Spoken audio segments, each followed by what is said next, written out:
Welcome to the future. अस्सलाम वालेकुम and welcome to my YouTube channel. अच्छा guys, last time हमने बात की थी एजेक्स की, और एजेक्स के साथ हमने डेटा को इंसर्ट करना सीखा था। जिस तरह से आप देख रहे हैं कि मेरे पास वही वाला फ़ोल्डर खुला हुआ है। अच्छा, अब मुझे क्या करना है, मुझे ये करना है कि मैंने जो टेबल बनाया था यहाँ पे आपके सामने, अब इस टेबल के अंदर मुझे डेटा को क्या करवाना है, रिट्रीव करवाना है।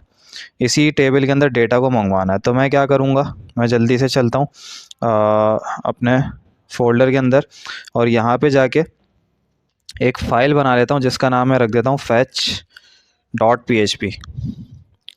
fetch.php की मैंने फ़ाइल बनाई और यहाँ पे जाके php स्टार्ट कर लेता हूँ। और यहाँ से मुझे क्या करना है, मुझे अब ये काम करना है कि कॉन्फ़िग की फ़ाइल को सबसे पहले मुझे इंक्लूड करना है। तो इंक्लूड करके मैं यहाँ पे लिख देता हूँ, इंक्लूड का फंक्शन लगा के मैंने यहाँ पे लिख दिया config.php। अच्छा, अब मुझे दूसरा काम क्या करना है कि मैं app.js के अंदर आता हूँ और यहाँ पे आके मुझे इसकी एजेक्स कॉल करवानी है। किसकी? अपने जो मेरे पास टेबल होगा उसके अंदर मुझे डेटा इंसर्ट करवाना है। तो यहाँ से आके, अच्छा एक काम करता हूँ, यहाँ पे आके ये वाली जो एजेक्स है मेरी, इसको एक फ़ंक्शन के अंदर डाल लेते हैं कि जैसे ही बटन पे क्लिक होगा तो यहाँ पे एक फ़ंक्शन चलेगा। अच्छा, इस फंक्शन को नीचे करता हूँ और इस फंक्शन को नाम दे देते हैं हम इंसर्ट डेटा। ये मैंने इस फंक्शन को नाम दे दिया और इस फंक्शन के अंदर मेरी क्या आ जाएगी, पूरी की पूरी एजेक्स आ जाएगी। ठीक है, और यहाँ पे इस इंसर्ट डेटा को कॉल करवा लेता हूँ। अब क्या होगा, जैसे ही बटन पे क्लिक होगा रजिस्टर के बटन पे, तो यहाँ से इसका फंक्शन चलेगा और इस फंक्शन के अंदर मेरे पास ये फंक्शन जो मेरे पास अंदर बना हुआ इंसर्ट डेटा वाला, ये वाला फंक्शन यहाँ से कॉल होगा और ये पूरी की पूरी एजेक्स चल जाएगी और डेटा मेरे पास क्या हो जाएगा, डेटाबेस में जाके इंसर्ट हो जाएगा। अब यहीं से जाके मैं कॉमेंट में लिख देता हूँ फैच डेटा, और यहाँ पे जाके मुझे क्या करना है, मुझे इसके लिए एक एजेक्स कॉल करवानी है। तो मैं चाहता हूँ कि जैसे ही मेरे पास रजिस्टर के बटन पे क्लिक हो तो उसी तरह मेरे पास डेटा इंसर्ट और यहाँ पे डेटा मेरे पास सामने रन होके यहाँ पे शो हो जाए। ठीक है, डेटाबेस से। तो पहले एक काम करते हैं, ये जो हमारे पास इंडेक्स की फ़ाइल है इसके अंदर हम जो टेबल है हमारे पास, इस टेबल की टी बॉडी को जाके एक आईडी दे देते हैं जिसका नाम मैं रख देता हूँ टैब। और इस टैब को मैं यहाँ पे कॉल करवा लेता हूँ, कहाँ पे, app.js के अंदर। यहाँ पे बिल्कुल इसी तरह ऑल्टर शिफ्ट डाउन करके यहाँ पे मैंने कंट्रोल वी करके टैब को कॉल करवा लिया। अब मैं यहाँ पे आऊँगा और यहाँ पे आके मैं एक काम करूँगा, $.ajax लगाऊँगा। एजेक्स का पैरामीटर मैंने फंक्शन कॉल करवाया और यहाँ पे जाके सिलेक्टर, सॉरी फंक्शन कह रहा हूँ, यूआरएल कॉल करवाया। यूआरएल में जाके मैंने कहा fetch.php की फ़ाइल पे लेके जाओ इसको। और दूसरा हमारे पास क्या होता है, मेथड। मेथड कौन सा होगा, पोस्ट का होगा। थर्ड चीज़ क्या होती है, डेटा। डेटा तो हमारे पास जा नहीं रहा, अब डेटा आएगा। तो सबसे लास्ट वाला हमारे पास होता है सक्सेस का, जिसमें एक फ़ंक्शन कॉल होता है, फ़ंक्शन के अंदर आपका पैरामीटर कॉल होता है और कंसोल में उसको मैं रन करके देख लूँगा कि जो मेरे पास डेटा आया है वो किस तरीके का आया है। तो मैंने यहाँ पे जाके डेटा लिख दिया। अब क्योंकि ये फंक्शन मेरे पास चलेगा, अच्छा अब ये वाली जो एजेक्स की पूरी मेरे पास एजेक्स चल रही है, इसको मैं एक डाल देता हूँ फंक्शन के अंदर जिसको मैं लिख देता हूँ डिस्प्ले अंडरस्कोर डेटा। अब ये फंक्शन मेरे पास जैसे ही कॉल होगा तो मेरे पास ये डेटा क्या हो जाएगा, डिस्प्ले हो जाएगा। ठीक है, तो यहीं पे डिस्प्ले डेटा को भी कॉल करवा लेते हैं, डिस्प्ले डेटा।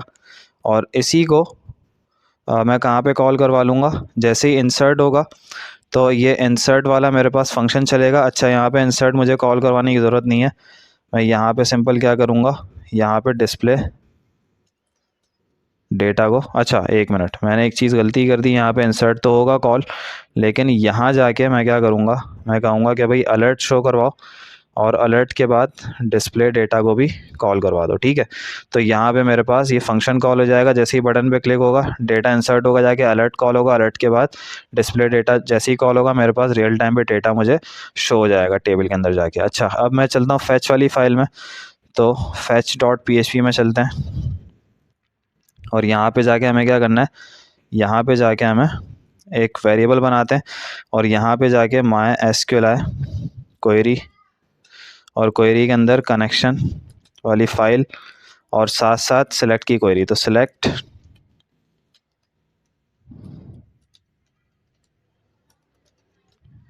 ऑल फ्रॉम, कहाँ से, टेबल का नाम क्या है मेरे पास, टेबल का नाम देख लेते हैं रजिस्टर।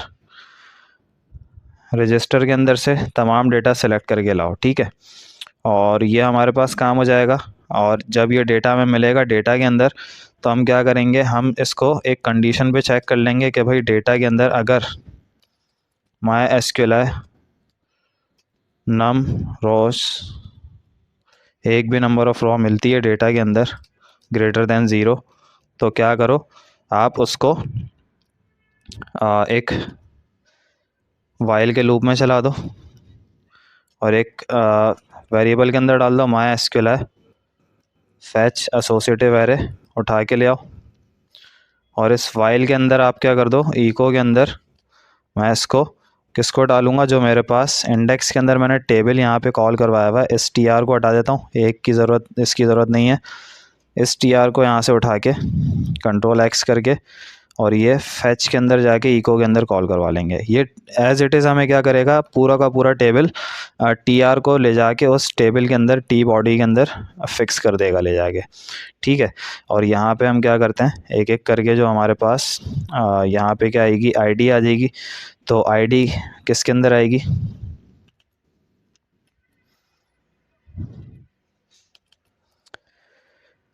आईडी हमारे पास आएगी रो के अंदर। और इस तरीके से, अच्छा मैंने आईडी को क्या नाम दिया था, आईडी ही दिया था, तो मैं आईडी रख देता हूँ। और इन दोनों को हटा देते हैं। इसी तरह आईडी, नेम, ईमेल, पासवर्ड। तो यहाँ पे जाके मैंने लिख दिया नेम, ईमेल और पासवर्ड। अच्छा ये मेरे पास जो आ रही है, ये तमाम चीज़ों को मैं हटा देता हूँ यहाँ से। ऑल्टर प्रेस करके रखा, मल्टीपल कर्सर बनाए, इसकी मुझे इतनी कोई ख़ास ज़रूरत नहीं है। अब यहाँ पे जाके देखते हैं कि हमारे पास डेटा इस तरीके से कॉल, अच्छा नहीं हो रहा, एक मिनट देखते हैं ज़रा क्या गड़बड़ की है। अच्छा ये अभी हमारे पास कंसोल में आएगा, क्योंकि हमने कंसोल में इसको डाला हुआ है। तो यहाँ पे देखते हैं, देखें कंसोल में हमारे पास डेटा बिल्कुल सही आ रहा है। इसी तरह हम क्या करेंगे, हम अपनी app.js की फ़ाइल में जाके हमने कंसोल में फ़िट किया हुआ। अब हमने टैब के अंदर टेबल मंगवाया था, तो हम टैब.html करेंगे। हम बोलेंगे इसकी इनर HTML के अंदर क्या कर दो, डेटा को फिट कर दो, डेटा के अंदर जो भी वैल्यू आ रही है उसको फिट कर दो। कंट्रोल आर किया तो हमारे पास टेबल के अंदर जो भी चीज़ें थी वो फिक्स हो गई आगे। अच्छा कॉलम 3 बने हुए, हम उसको ठीक कर देते हैं ज़रा। इंडेक्स के अंदर जाके पहली हमारे पास क्या आ रही है, फर्स्ट चीज़ हमारे पास आ रही है आईडी, सेकंड क्या आ रहा है हमारे पास, नेम आ रहा है, थर्ड हमारे पास क्या आ रहा है, ईमेल, और इसी तरह हमारे पास आ रहा है पासवर्ड। ये हमारे पास टोटल चीज़ें आ गई। अब हम ज़रा इसको रियल टाइम पे इंसर्ट करके देख लेते हैं। तो एक नाम लिखता हूँ उस्मान, usman@gmail.com, और इसी तरह, और यहाँ पे जाके मैंने 222 पासवर्ड लिख दिया। जैसे रजिस्टर पे क्लिक करूँगा तो ध्यान रखिएगा, ये देखें पेज मेरा रिफ़्रेश नहीं होगा। रजिस्टर पे क्लिक करते ही सिर्फ आपका ये टेबल लोड होगा राइट साइड पे। रजिस्टर पे क्लिक किया, रजिस्ट्रेशन सक्सेसफुल, देखें अभी तक पेज लोड नहीं हुआ। जैसे ही ओके करूँगा तो टेबल लोड हुआ, और यहाँ पे जाके मेरे पास डेटा क्या हो गया, रियल टाइम पे इंसर्ट हो गया। तो ये था हमारा फैच का जो प्रोग्राम, जिसमें हमने क्या किया, डेटा यूज़र से लिया और यहाँ पे हमने फैच करके शो करवा दिया। इससे आगे नेक्स्ट वीडियो में अब हम क्या करेंगे, एडिट और अपडेट और डिलीट का काम करेंगे। तो इस वीडियो सीरीज़ में मेरे साथ बने रहिएगा। अल्लाह हाफ़िज़।